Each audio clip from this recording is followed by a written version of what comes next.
there, Ernie with Broodhome Farms, and just doing some more walking around and foraging.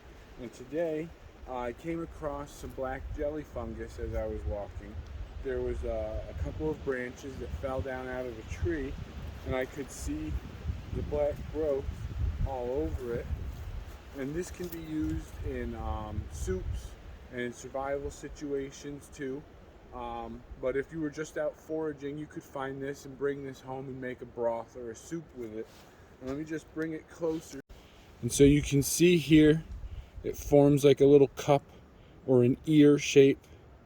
And it's just a black jelly fungus. These will get bigger when it is more wet and smaller when it's dry out. They'll shrink down. These probably fruited out about a week ago when it was really nice and warm out, and then froze quickly as the temperature dropped, and they haven't been scavenged by an animal yet. And so this can be taken home and eaten. So thank you, and don't forget to subscribe to our channel. Have a good day.